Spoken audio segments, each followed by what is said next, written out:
Happy New Year. Happy New Year. Hey. Have a, Oh my goodness, you got noisemakers and everything. Absolutely. How you doing, Wanda?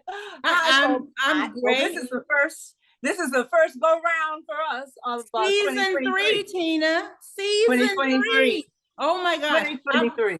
I'm Wanda Lloyd, and I'm here with my co-host, Tina McElroy Ansa, my freshman year roommate at Spelman College and co-editor of the anthology, our anthology, Meeting at the Table.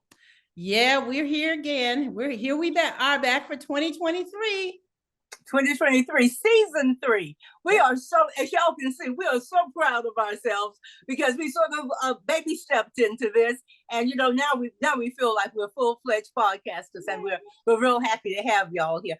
We are two old chicks, as you know, from our title, and we do know a lot of shit. And it's not merely just a clever name that we came up with. We do love our title, but we aspire to that moniker. Yeah, Wanda. I hear you, Tina. Did you hear me? Did you hear me, Wanda? I hear you. Monica. Well, I heard the word Monica. And you know what? We do know a lot of stuff, don't we? We do indeed.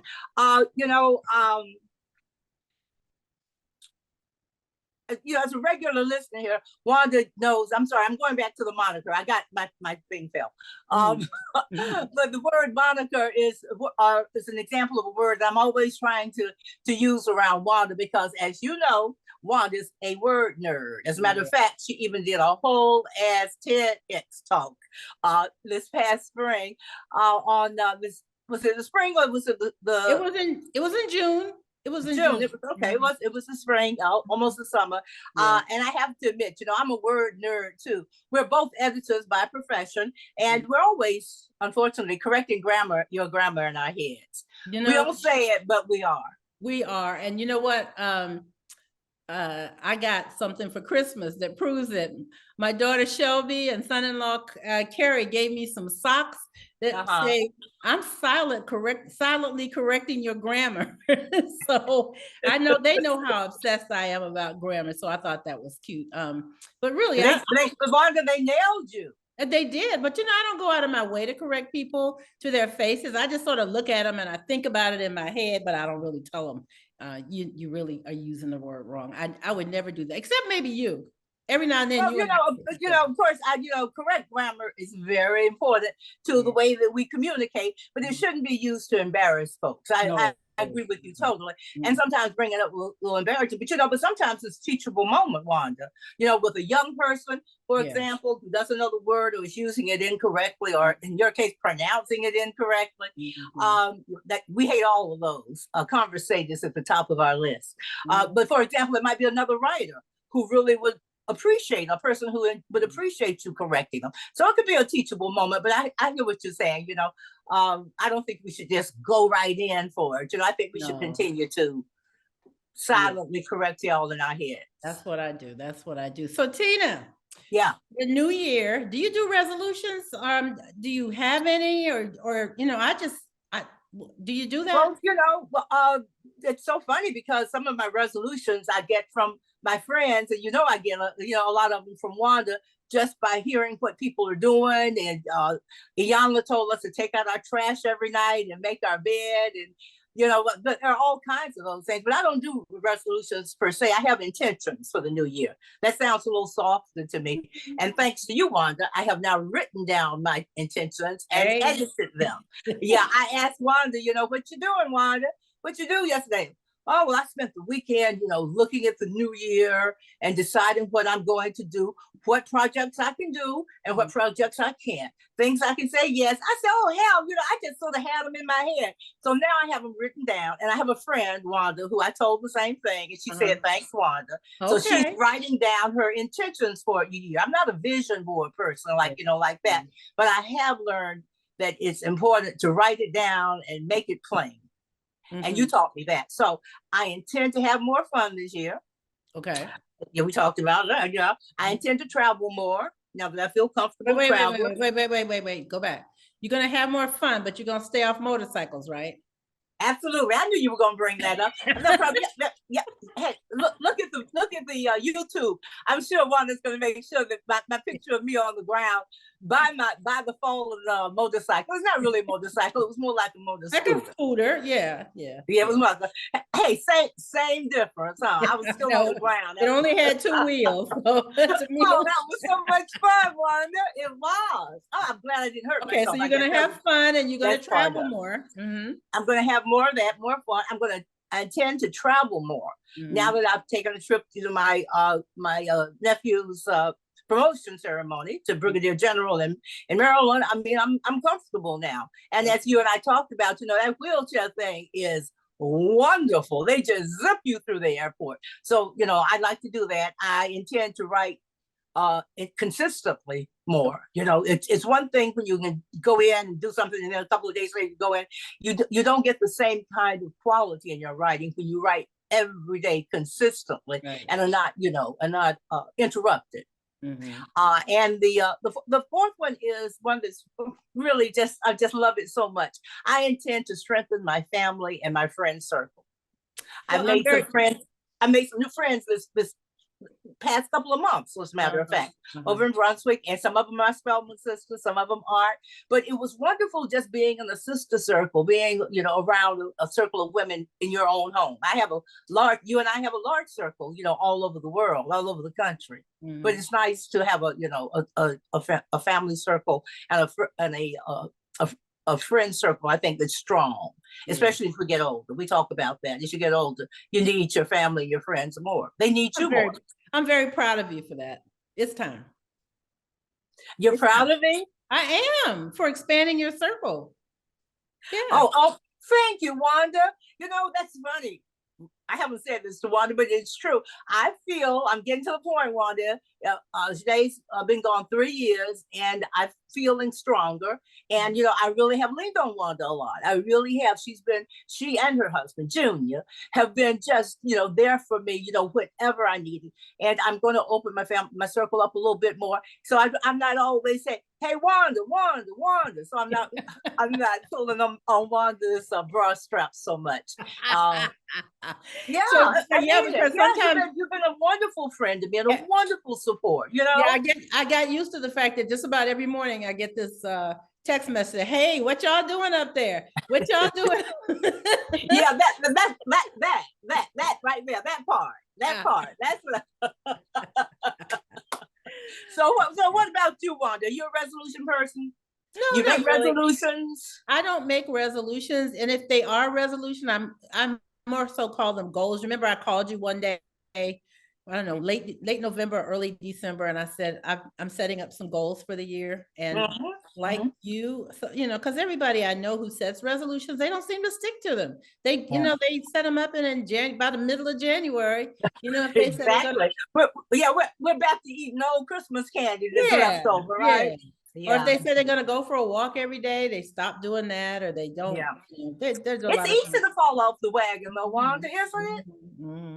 So, but I do have some goals, and the most important goal I have is I plan to work on a book. I think I've mentioned that before, that I was working on the outline, and I am still working on it, but I hope by the end of January. My problem is I used to not know how to say no, and then I learned how to say no, and then I kind of sort of got off the wagon. You got to second guess yourself. You think, oh, well, I could have done that. Yeah. Yeah. So now people are calling on me for all kind of stuff. So I got to just get back to saying no to some things. I'm not going to say no to everything, but there are some things that I probably could say no to. So I've got a couple of really big projects going in the month of January. And then I'm trying not to. But of course, as you know, with Black History Month coming up and Women's History Month, we probably going to get some requests to step out there and do something. So we'll see how that goes. Yeah. And March too. I said March. Yeah. February for Black History and March for Women's History. Yeah. So, but before we go to the next segment, I just got my mail. So we were out of town for the holidays. We went down to spend time with our family. And so I stopped the mail. And I got back a couple of days ago and the mail hadn't started again. And apparently they dumped all the mail in the mailbox just before we came on the air. And I had been waiting for something that a friend said she was going to send me. So I'm just taking it out the envelope. I know what's in it. It's a book and it's called Truth Tellers: The Power and Presence of Black Women Journalists Since 1960. And she has stories about, I don't know, maybe a dozen or 15 women. And I'm one of the stories in the book. So I'm chapter 8. Look at you. There's a picture of me. And it says, Wanda Lloyd, pushing back, moving forward, education and tenacity led to journalism's pinnacle. So I'm really proud. Her name is Bonnie Newman Davis. She's based let's even push it over a little bit more. Oh, a little bit. Bonnie okay, Newman, yeah, no, too close. The other way, yeah. Back to your face, towards your face. Okay, that's her number. Okay, I want to see we want to see the cover too. Yeah, pull it back a little bit. Yeah, okay. Bonnie, okay. She's based in Richmond, Virginia. She's been a journalist for a long time. She's been a professor.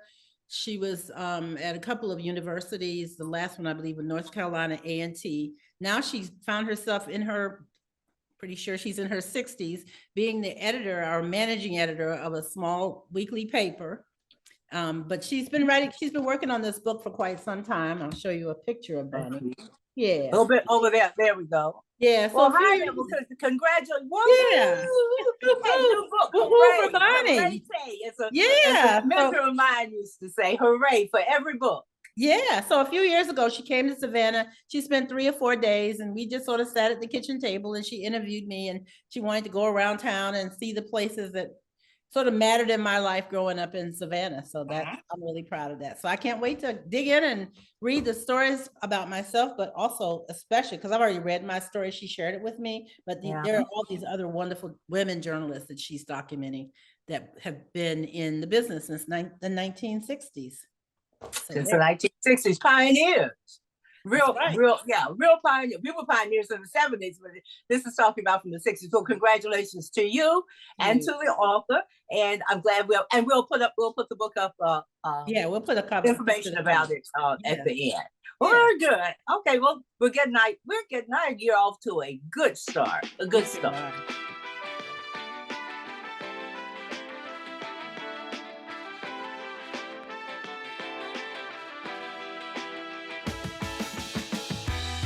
Well, our guest this time is someone I have been wanting to have on Two Old Chicks. Well, actually, before Two Old Chicks even existed, ever since I had this fabulous meal in one of his restaurants in Brunswick, which is on the mainland. It's a tiny little town, but boy, Chef Raiford opened a restaurant called The Chef and the Larder.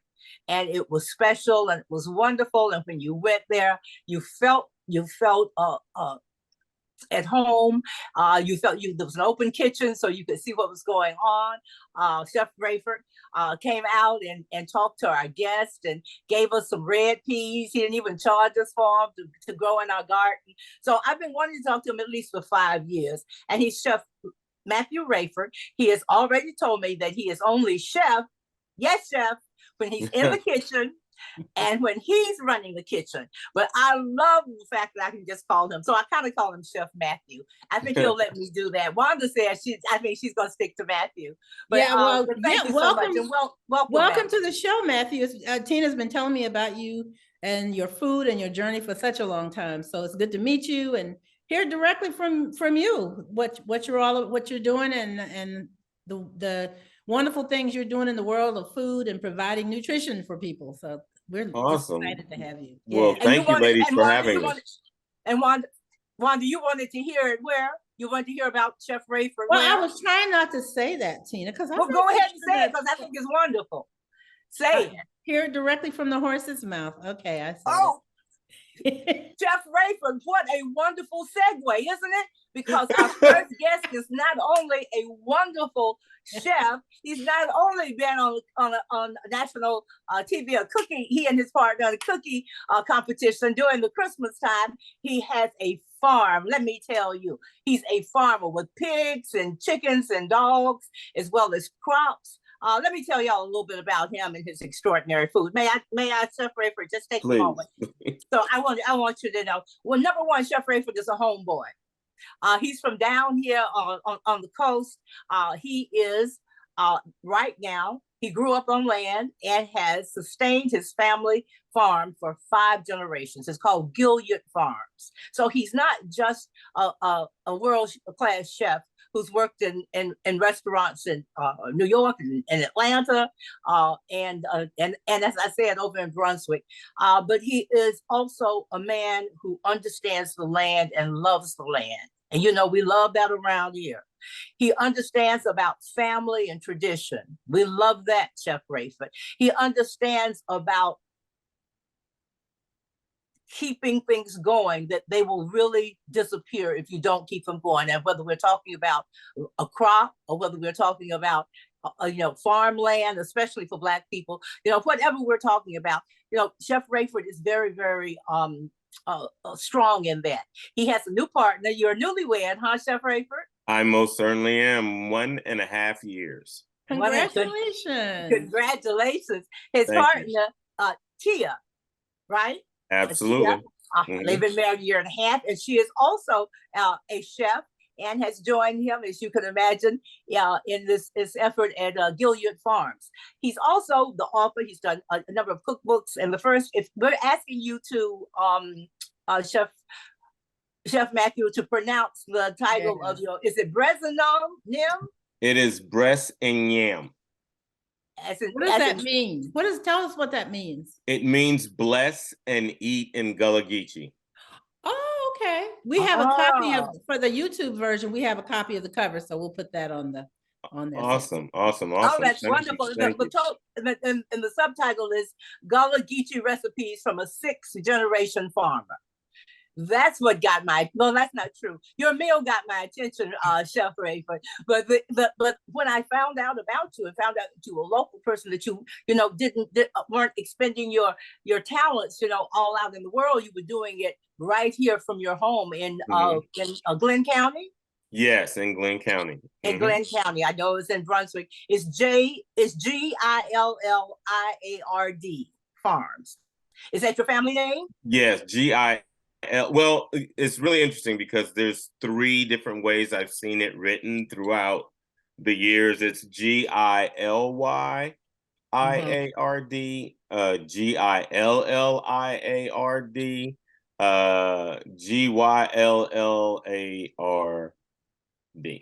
Yeah. That's interesting because I have a friend. She's a member of my sorority, and I called her today because I was trying to pass her email address on to someone, and her name is that's her married name, Gilliard.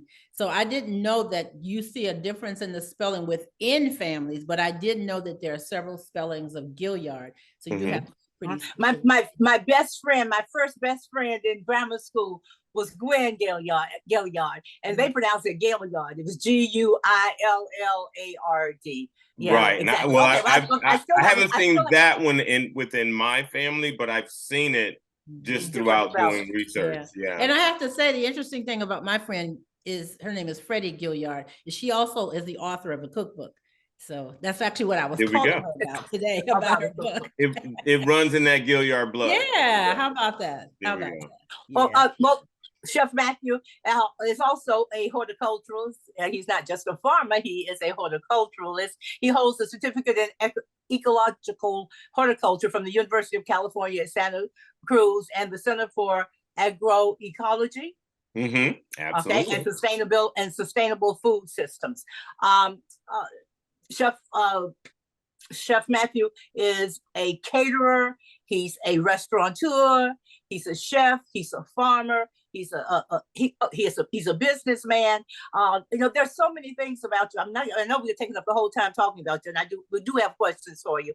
And I am just going to jump to some of the questions. And I know that information will be passed on that way. I want very much to just to share you and your wisdom. We're always talking about wisdom on this show. So our first guest, I guess this time is someone I've been wanting to talk to, but I have questions for you. We got the title of the book. We know Black people have always been, in the forefront and the foundation of American cooking and recipes, whether it was in their own slave cabins, in their own homes, or, in the kitchens that they worked in, is enslaved folks, especially down here. especially in along the coast. Mhm. And from my time of our enslavement in the West, we've been creating things in the kitchen. How has all of that? I know that's a big question, but how has all of that history, not just your personal history, but Black folks' history, how has that informed your food and I guess your vision for what you want to do? That's kind of a loaded question, and kind of like, do I just give like the cleanest version I could possibly give? Because so my father was a master baker. Uh-huh. However, he did not learn how to read or write till he was 25 years old. Mm-hmm. So if you let that sink in, if you understand baking is an exact science. Yeah. You can't go too far left, right, in between. You can't do any of that. So the fact that he worked hard enough to do that back in the 50s and 60s is kind of like ingrained in me in some kind of way when it comes to like food.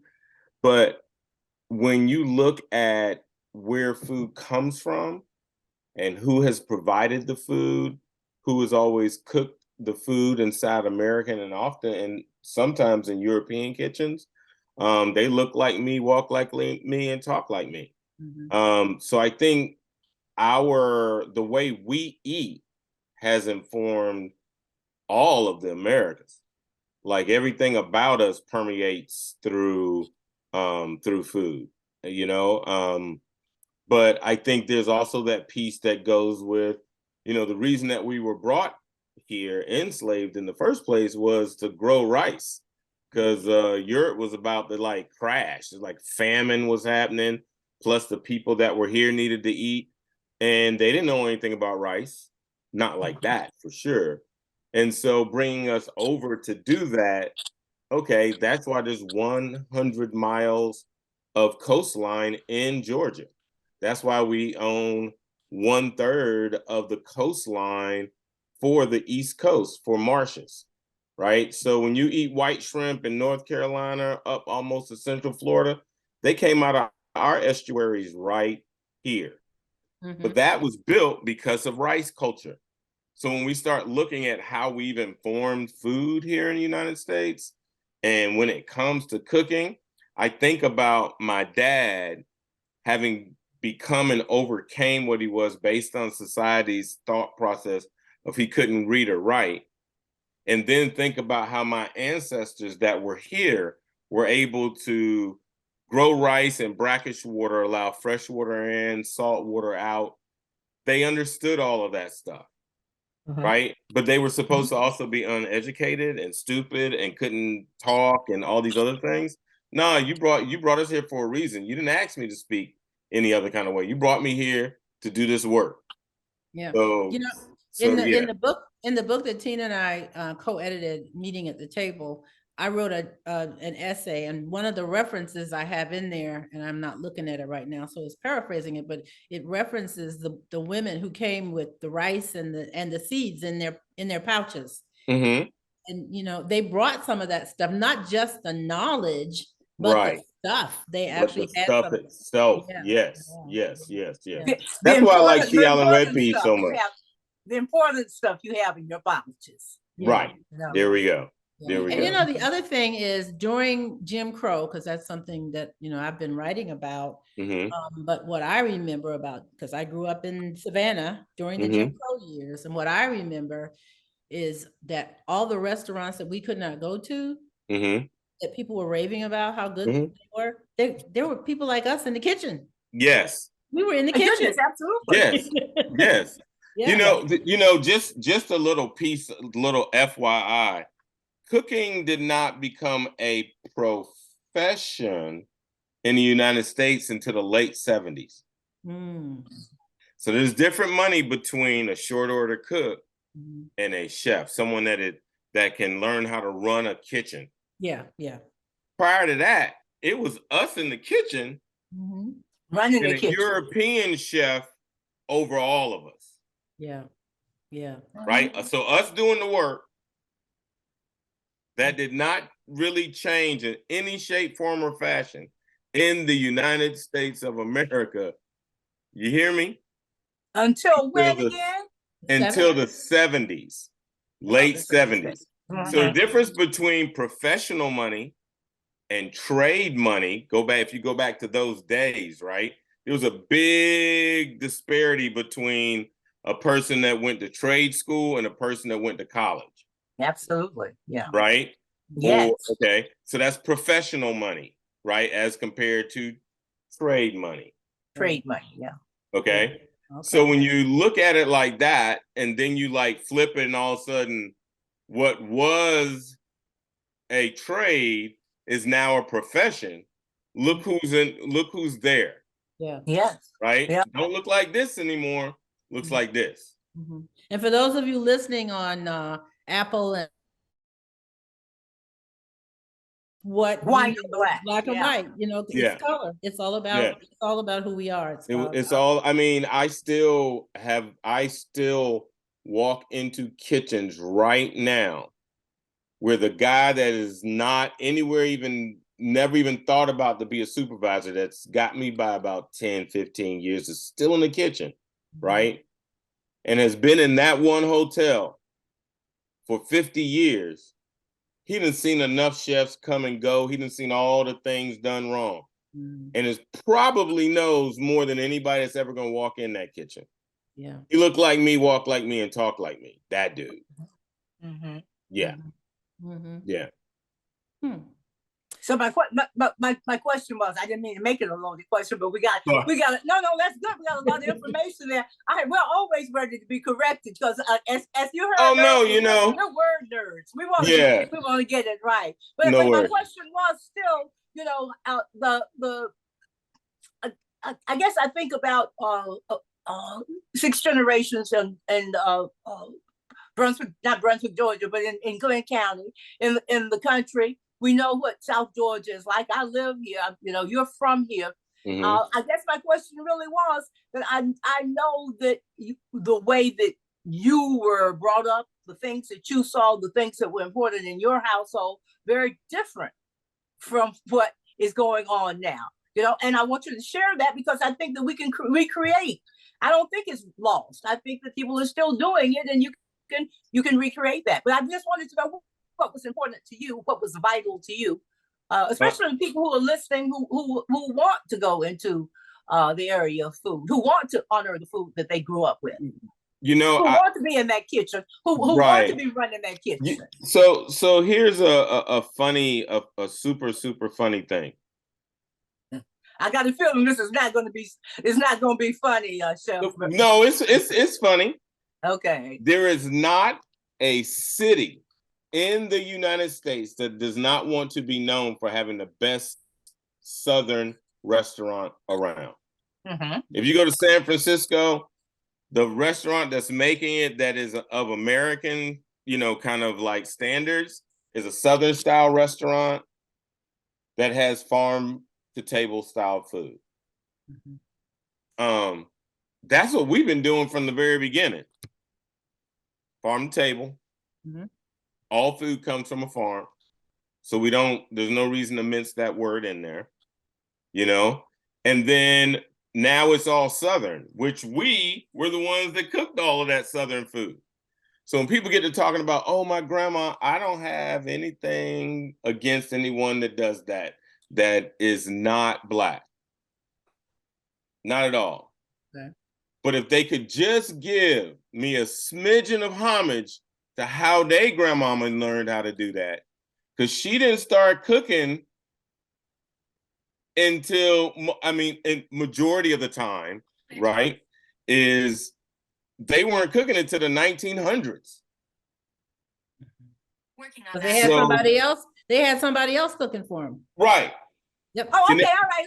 I'm sorry, I was getting confused. For our listeners, I want to be clear. You're talking about non-Black people, right? Non-Black people. I'm sorry. I apologize, and I'm at the age now where I should not have as much of a filter as I do have sometimes. I'm just always cautious. But I will say this: I have watched the food that we have created.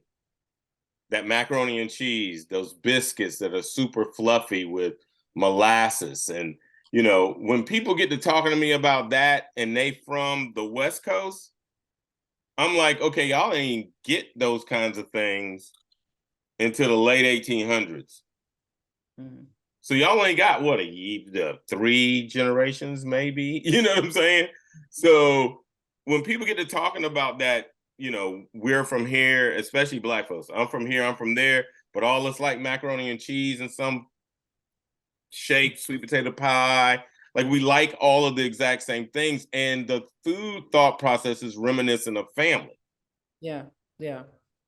Did you, oh gosh, what is Wilkerson's book, Tina, that talked about the migration? The migration. Warmth of Other Suns. Warmth of Other Suns. And California was one of the, I think, 4 families that she featured that they, you know, they went north to Ohio and Pennsylvania and places like that, but they also went to California. And, you know, she took that one story of one, you know, she created that one story of one family just to illustrate that a lot of us, when we were migrating in the 30s and the 40s, we were going to California. We were going to the West Coast. Yep. Taking the food ways that, as you said, of Black folks. There you go. Yeah, taking those food ways with us. Let me ask you this about the honoring of our food. What do we do?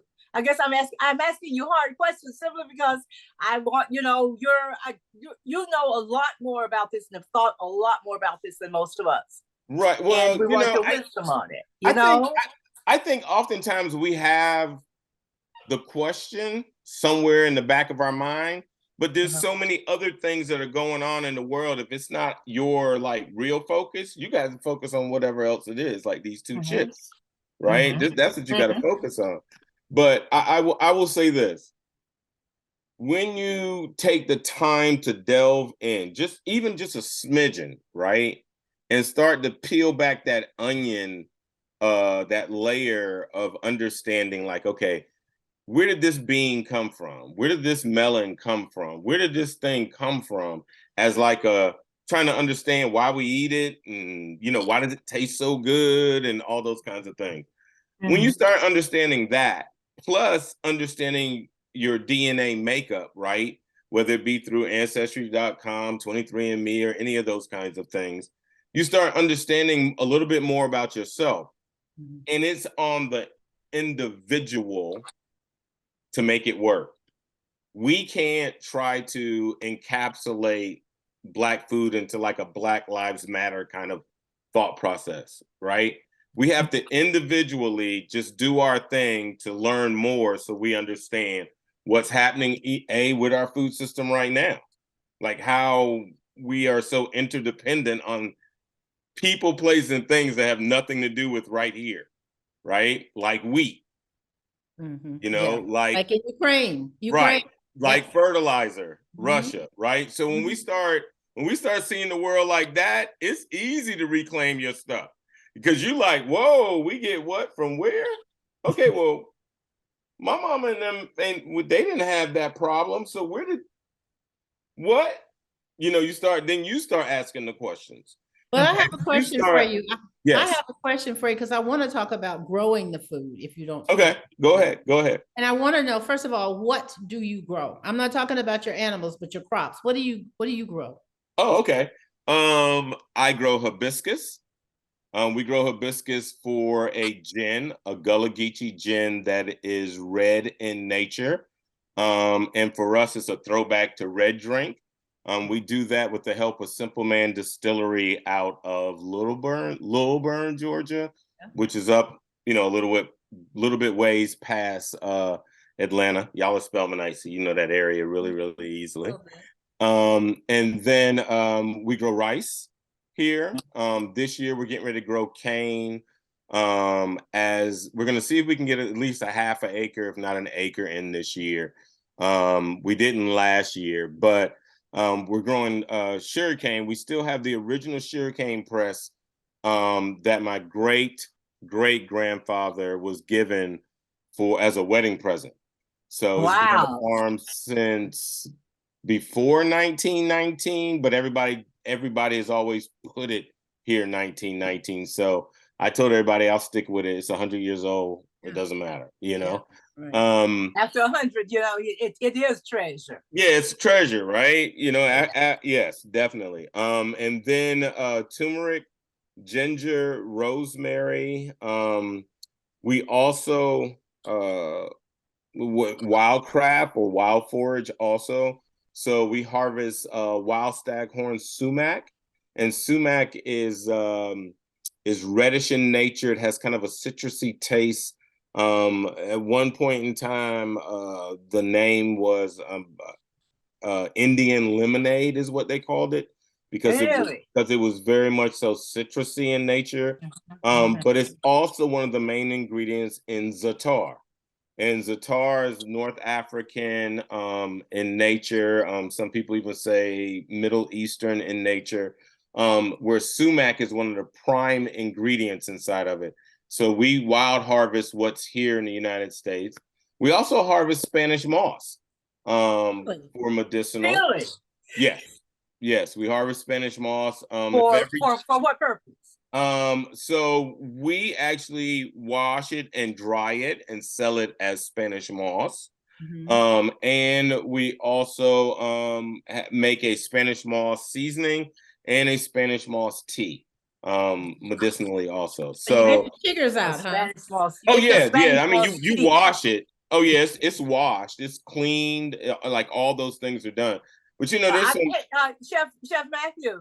I had one of our Spelman sisters, one of the class of 29, Miss Shelby, Miss Zimmy Shelby, and she had come down here when she was maybe 25, and she was in engrossed with the moss, and she saw it as they were driving down, and whoever was driving wouldn't stop and let her go feel it and see it, and so she was in her 90s, and she told me this story. I went outside, I got me some, I washed it, put it in the microwave, there you go. Packed it up.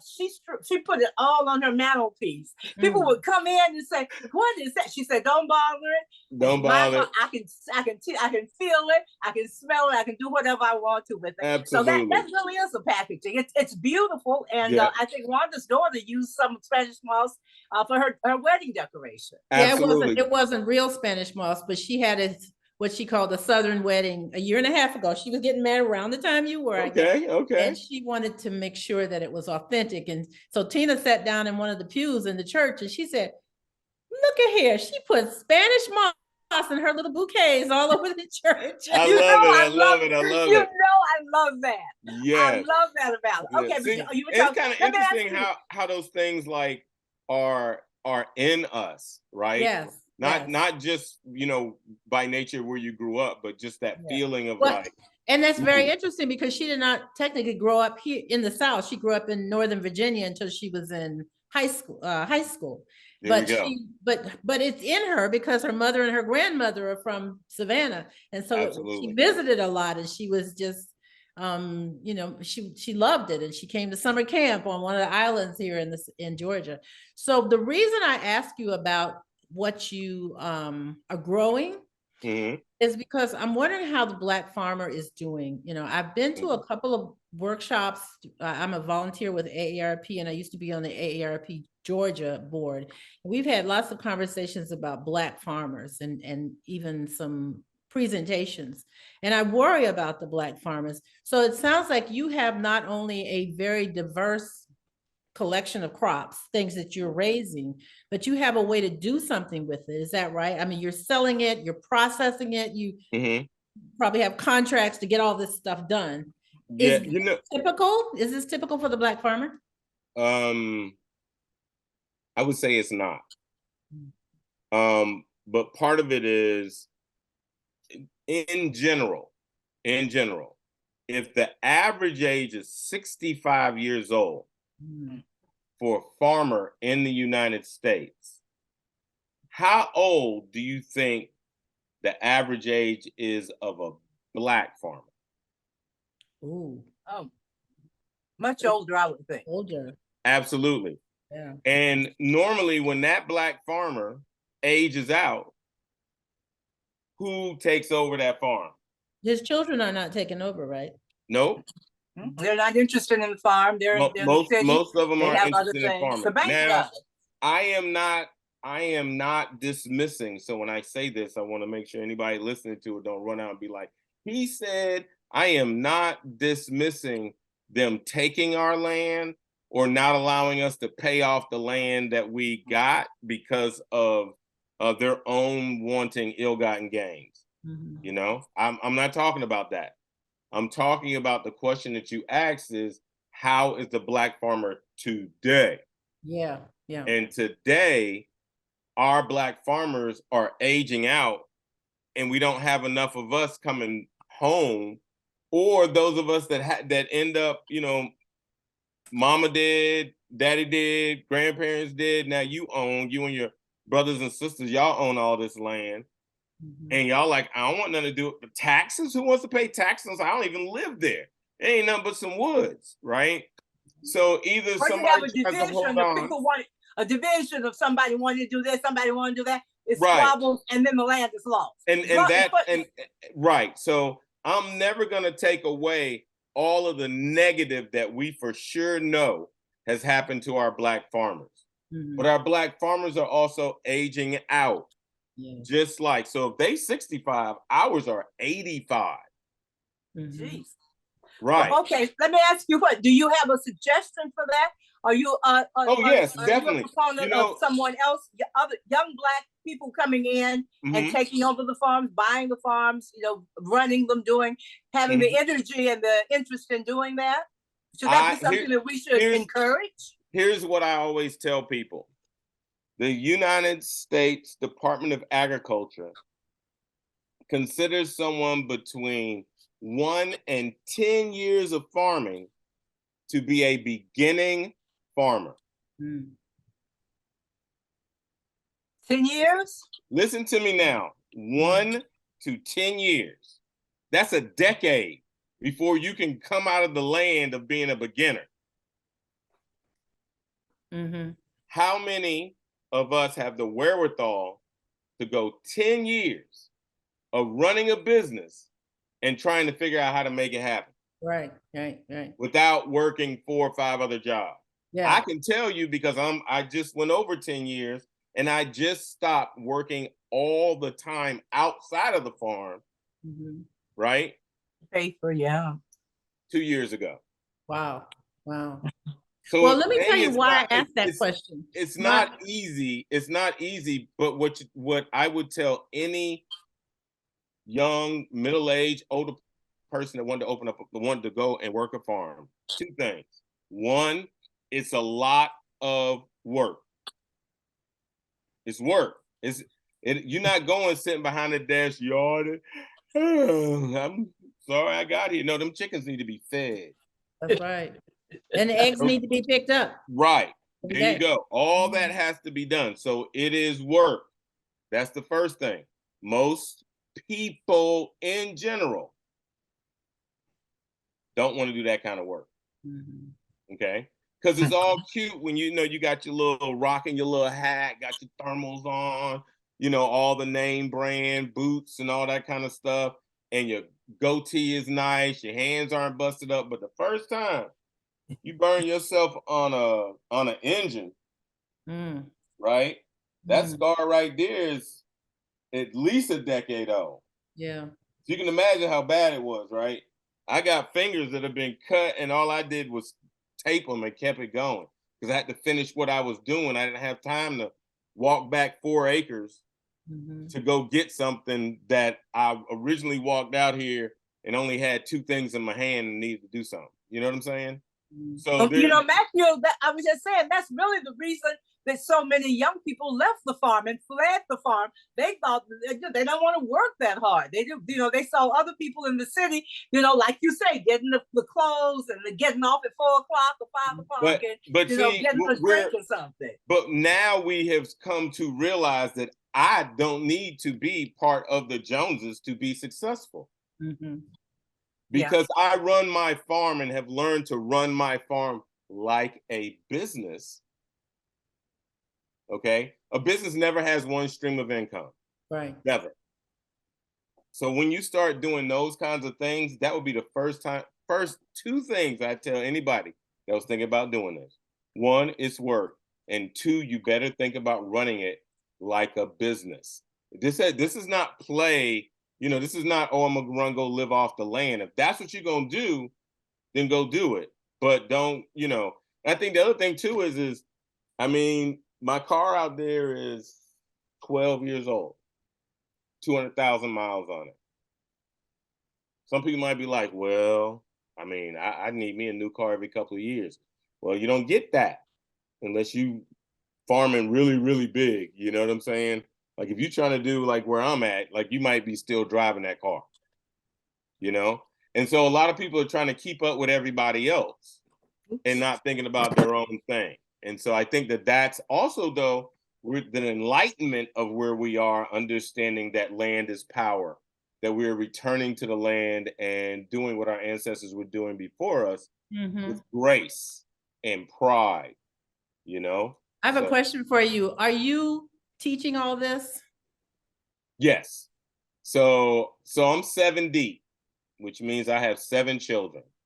My oldest child is 38 years old, and her name is Dr. Chanel Raiford. My youngest child, whose name is Chloe. Excuse me, we did hear the okay. Right. Yes. We the did hear the number is gospel. 7. Go ahead. Yeah. Right.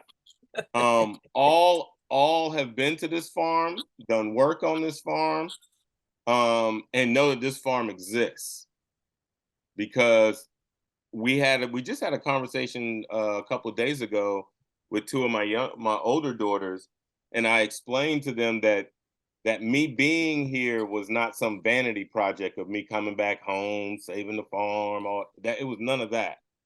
It was about me maintaining what Jupiter Gilliard purchased in 1874. Right. And that I want them to look at their father not as a person that just came home to get the family farm, but someone that understood that the moment I didn't, that would mean that what our ancestors have fought so hard to hold on to over 150 years, we are a Georgia Centennial Family Farm.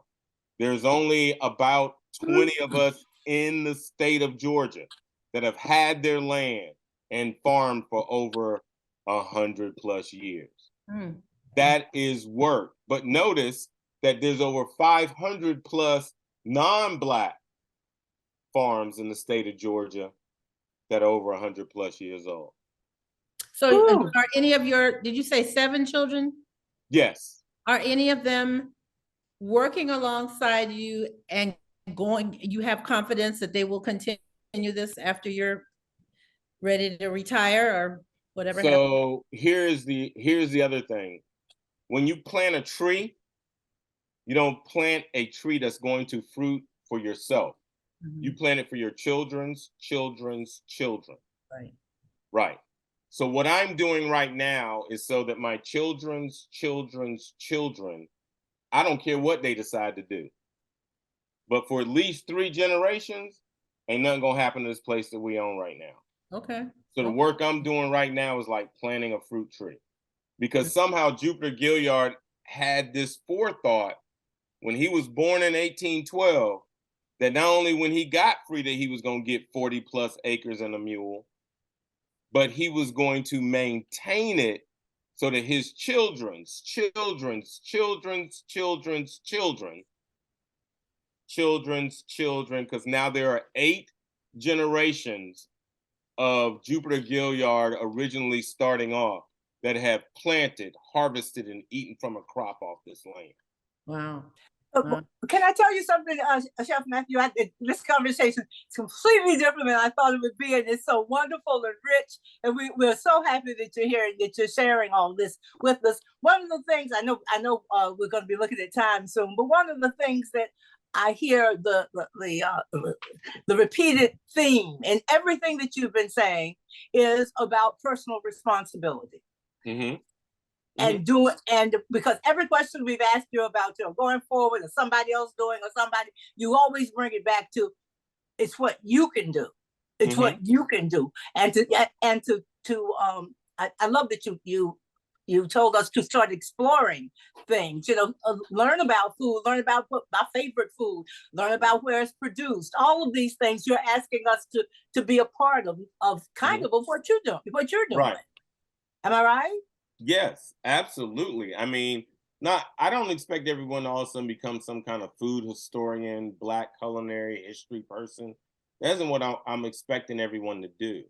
I just want people to feel a little more comfortable in their skin, finding out what their skin is made up of.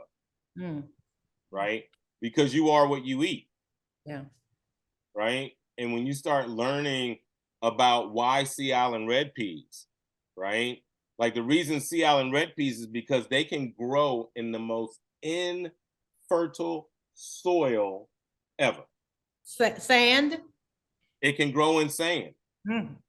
Because that particular pea has everything within its DNA to know that when water hits it, it's ready to rock.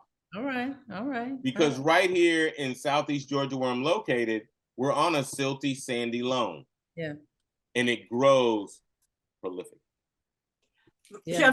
Chef Matthew, I've got some of red peas right here. Here we go. That I'm saving to give to for my last crop. I'm saving to give to some friends. So your red peas have gone all over. Is that one of your crops as well? It most certainly is. He gave these to me in a restaurant one time when I was there, and I've grown them and gotten seed from them. I saved the seeds. I feel very farmerish, Chef Matthew, when I'm doing this. The fact that you learned how to save the seed and pass the seed on, right? I'm just curious. Did you look up a bunch of stuff first, or did you go, you know what, I'm gonna save these peas? I'm gonna save these peas. Damn, Chef Raiford, you good. Absolutely. All I'm saying is there's so much in our DNA. Yeah. Right. The only reason you knew to say that is, you know what, I'm gonna say, Chef Matthew gave me something, I'm gonna save some of these peas and give them to somebody else. Most people gonna go get a pea or bean production seed book, look up how do you save seeds. No, you were like, I'm gonna do this, I'm gonna let it drown the vine. I just put them on the tall base, because I wanted to, I just stuck them in there and I said, oh, that looks good. So I kept putting them in there. So that's where I save them. That's so funny. You have taught us so much. Yeah. Matthew Raiford. I want to know, first of all, tell us your website, and also, are there products that we can buy on your website? Yes. And can we visit your farm? And if we're in the area, can people visit your farm? Groups, yes. So all of it is, it's Strong Roots 9, the number 9, strong as in strength, roots as in deeply rooted, 9 as in Jupiter Gilliard paid $9 in taxes for 476 acres of land. Wow. So my roots are strong. Yeah. So what is Worlds of Flavor.com? Oh, Worlds of Flavor Africa. That is a event that was put on by my alma mater, the Culinary Institute of America in Hyde Park, New York. They brought over 50 chefs from around the African diaspora to Copa, California for us as a convivium. And for us also to have a conversation about how we are more alike, even though we are all from these different places. Or beginnings. So, it's one of the things that we were talking about. I was talking to someone from the motherland, and we got to talking, and they were like, yeah, when my grandma was making chitlins and then I came to the United States, I didn't realize it was the same thing. Now, I had known that there are people in Africa that eat chitlins that have never been to the United States. So while I'm having this conversation with this young man, he goes, what's super funny is that someone taught y'all that y'all didn't know nothing about eating chitlins until Massa gave them to you.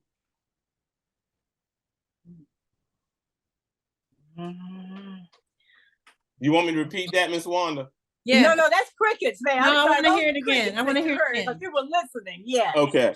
Repeat it for us.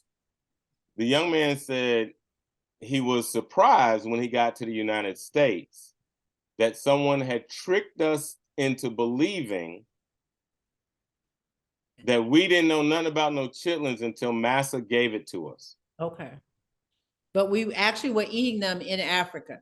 Yes. Okay, I got you. This is and an most of us African. have no idea of the connection to Right. Africa and the yes. So even within food, that the stories that we've been told, we still got more work to do to make sure that what we've been told is the truth.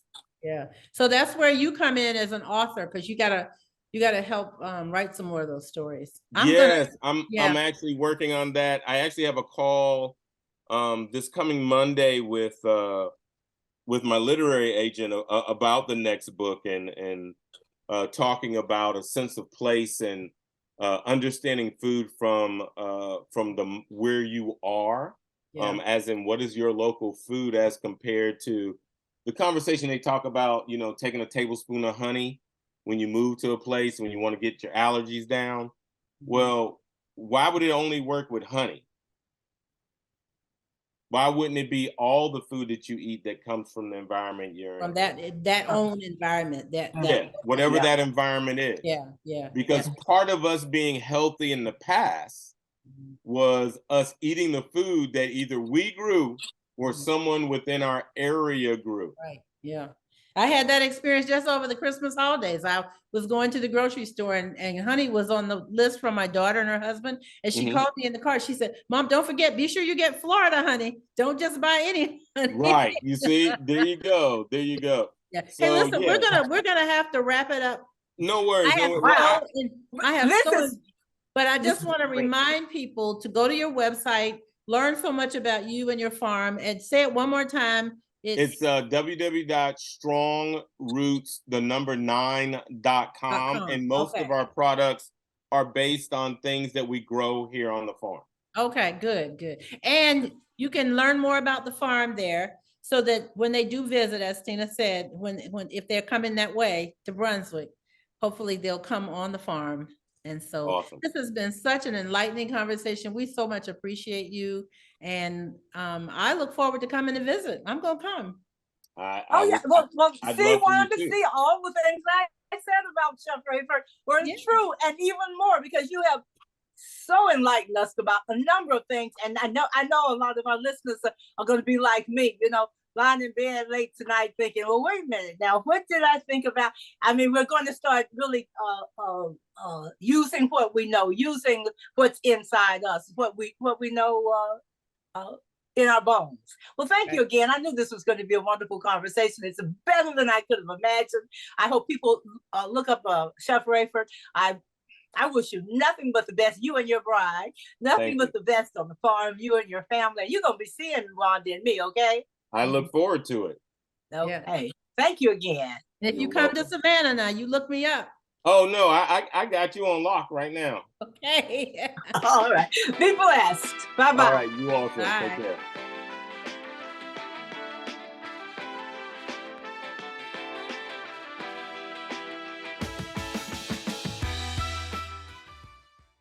Well, Wanda, it's that time again. It's time for us to drop some wisdom, some fresh beginning of the year, new wisdom that we learned from the last year and from our whole lives. What you got? You want to go first? Well, I would love to go first.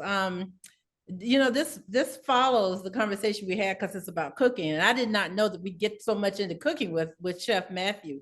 But my wisdom is this: get yourself a clay pot. Get yourself a clay pot.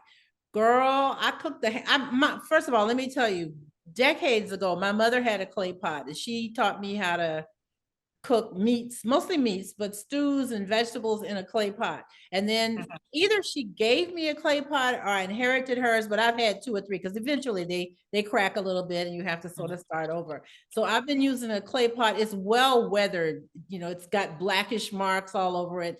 And I learned how to soak the top. So for Christmas, I gave my daughter and my son-in-law a clay pot either last year or year before last. So they have a clay pot, but they really weren't using it. So when they asked me to bake the ham, spiral ham, which is, is already cooked and all I had to do was glaze it. So it's not that hard.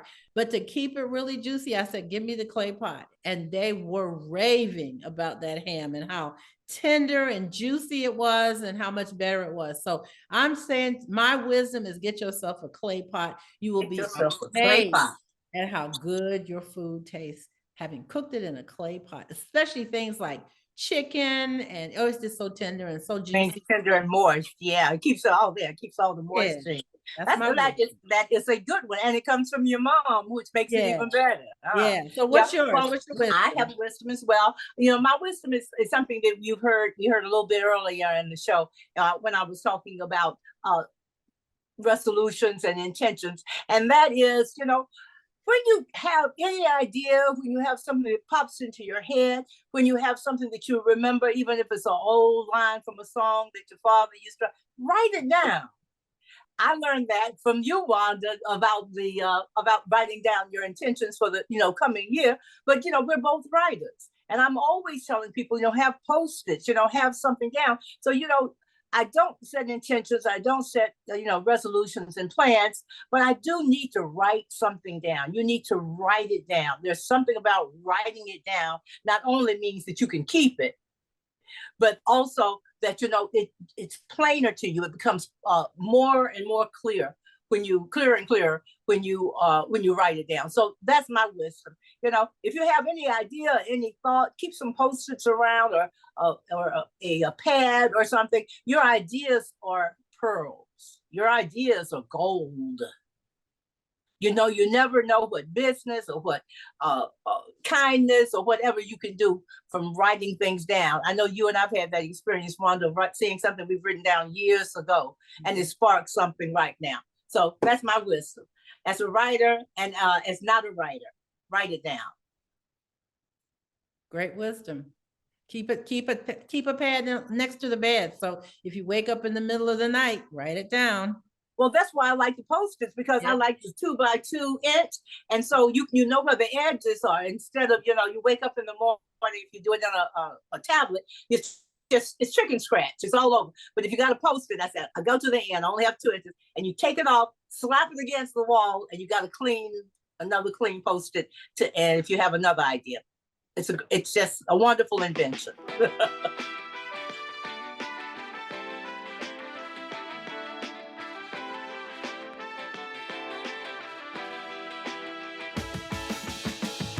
Well, thanks so much for joining us for this episode of Two Old Chicks Who Know a Lot of Shit. If you're on social media, please subscribe on YouTube and follow us on Twitter at Chicks Old and IG at Two Old Chicks Podcast. It really matters. Please follow us. It does, Wanda. I had a conversation this past week with a friend of mine who loves the podcast, and it just dawned on me to think, did you follow it and like it? And she said, what? So, don't forget, if you're listening to it and like it, don't forget to do that. That's why we always remind you. Also remember that our collection of essays, Meeting at the Table, African-American Women Write on Race, Culture, and Community, that Wanda and I co-edited, is available for sale at downsouthpress.com. That's downsouthpress.com. And we're getting ready to get on the road again, Tina. We're going to have some meetings at the table coming up in January. We do. We'll have to let some folks know about it, because this is Meeting at the Table territory. This is time for Meeting at the Table, as you said earlier, in February and March. All right. Well, that was a great one. We really appreciate Chef Raiford and all of his wisdom. He's got us all to thinking. And until the next time, be happy, be safe, and have fun. Hey, bye-bye, everybody. Love, love.